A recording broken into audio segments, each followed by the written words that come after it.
The turkey was barely carved when my brother, Evan, stood at the head of Nana Rose's dining table and raised his wineglass.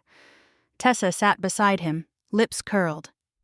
"Since we're all here in Grandma's house," Evan said, "we need to talk property." I kept serving casserole, face neutral. Evan thrived on an audience. The bigger the circle, the bolder the claim. "As the eldest," he continued, "I'm taking full ownership. This arrangement ends." My cousin Lauren cleared her throat. "Didn't Rose leave instructions?" "Verbal promises aren't legal," Tessa snapped. "Family property goes where it should." Under the table, I texted my attorney, "Call tomorrow morning. Urgent." Then I slid the phone into my lap and looked up. Evan noticed and smiled. "Good. Start apartment hunting, Claire. You've got until New Year's." Someone protested that I'd been caring for the house. Evan waved it off. "While living here for free."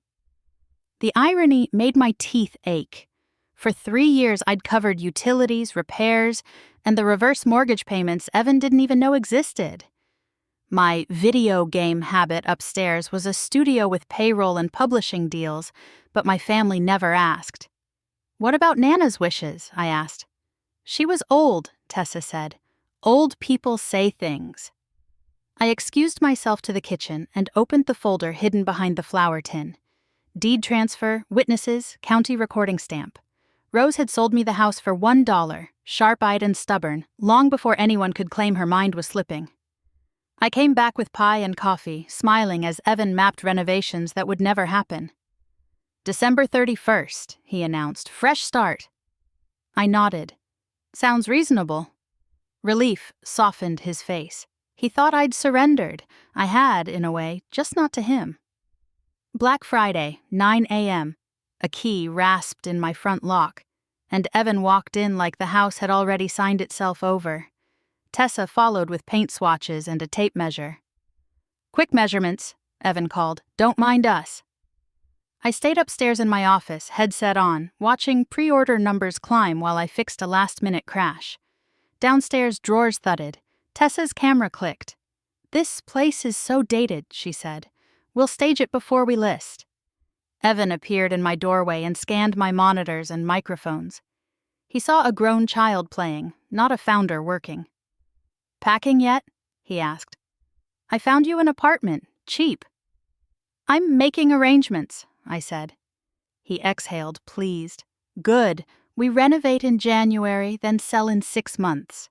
Tessa wants something upscale for the baby." Sell. Rose's garden, her favorite chair by the window, reduced to profit. "Have you talked to a lawyer about ownership?" I asked, keeping my voice light. Tessa's smile didn't reach her eyes.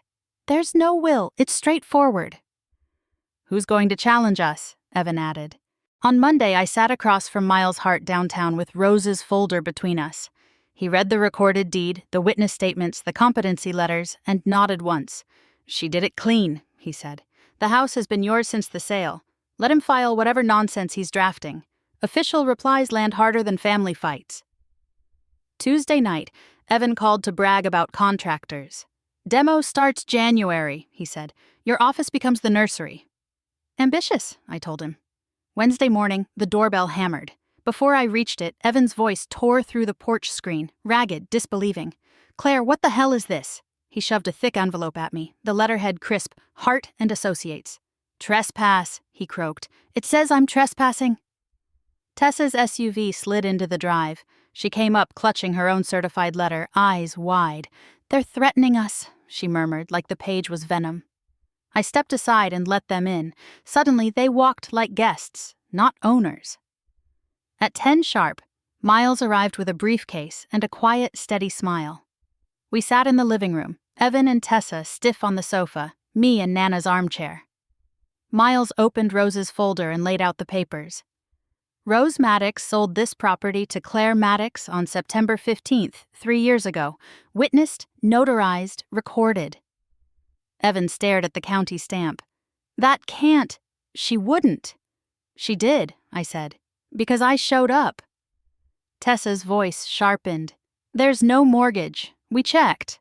Miles nodded once. "Reverse mortgage. Claire paid it each month to prevent foreclosure. It's paid off now. Title is clean. Evan's face drained, then flushed.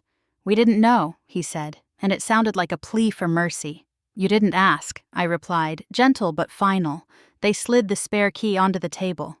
Tessa canceled contractors on speakerphone, words clipped. Evan tried an apology that kept snagging on pride, and I let it unravel. When the door shut behind them, the house exhaled. Upstairs, my monitors glowed, waiting for me. I went to the back garden, knelt by Rose's wintered roses, and pressed my palm into the cold soil. "I'll keep it," I whispered. "A home, not a payday,